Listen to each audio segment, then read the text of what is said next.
আসসালামু আলাইকুম রহমতুল্লাহ। আমি হাফিজ বেলাল। আমরা সূরা নাবা থেকে বানান করে পড়তেছি। আজকের আমাদের ক্লাসটা হচ্ছে 7 নম্বর ক্লাস। বানান করে যারা পড়তে চান, যারা শিখতে চান, আমার আইডিতে 1 থেকে এই 7 নম্বর ক্লাস পর্যন্ত দেওয়া আছে। পড়াগুলো সবাই পড়ে নেবেন, ঠিক আছে? যারা বানান করে শিখতে চান, পড়তে চান, কোরআনটা সহি শুদ্ধ করে পড়ার অনেক ইচ্ছা অনেকে, তাই না? তো আমাদের সাথে যুক্ত হয়ে যাবেন ইনশাআল্লাহ। তো দেখেন, আজকে আমরা বানান করে পড়তেছি মাত্র 2টি আয়াত, ছোট ছোট 2টি আয়াত আমরা বানান করে পড়ব। তাহলে 15 এবং 16 এই 2টি আয়াত পড়ব আমরা। খেয়াল করেন, বিসমিল্লাহির রহমানির রহিম। লামজেরলি, দেখেন ভালো করে, লামজেরলি, নুন খ পেশ নুখ, এখানে কি নুখ, লি নুখ, রজের রি, রজের রি কি হবে? লি নুখ রি, জিম জবর যা, জিম জিব্বার মধ্যখান, জিম জবর যা, লি নুখ রিজা, লি নুখ রিজা। এরপর বাজের বি, হাকারাজের হি, বিহি, লি নুখ রিজা বিহি, লি নুখ রিজা বিহি। হা বা জবর হাব, বা ওয়াও 2 জবর বাউ, বাউ, এখানে কি বা ওয়াওকে ধরছে 2 জবর দিয়ে, বা ওয়াও 2 জবর বাউ, হাব্বাউ, ওয়াও জবর ওয়া, হাব্বাউ ওয়া।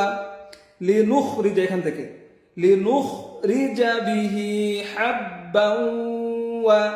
এরপর নুন জবর না, বা আলিফ জবর বা, এক আলিফ টান, বা এখানে কি জবরের বাম পাশে খালি আলিফ আসছে, এক আলিফ টান, হাব্বাউ ওয়া নাবা, তা আলিফ 2 জবর তান, তান কি হবে? লিনুখরিজা বিহি হাব্বাউ ওয়া নাবাতান, ওয়াকফ করলে কি হবে? ওয়া নাবাতা, ঠিক আছে?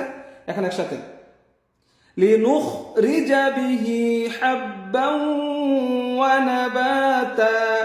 এরপর ওয়াও জবর ওয়া, জিম নুন জবর জান, ওয়া জান, নুন খারা জবর না, এক আলিফ টান, ওয়া জান্না, তা 2 জের 3 কি হবে?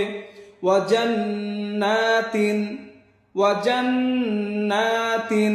হামজা লাম জবর আল, ফা আলিফ জবর ফা, এক আলিফ টান, আল ফা।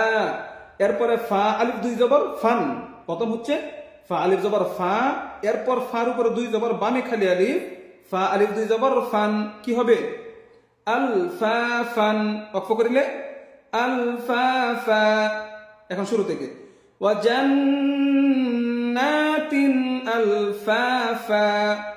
এখন একদম শুরু থেকে, লিনুখরিজা বিহি হাব্বাউ ওয়া নাবাতা, ওয়া জান্নাতিন আলফাফা।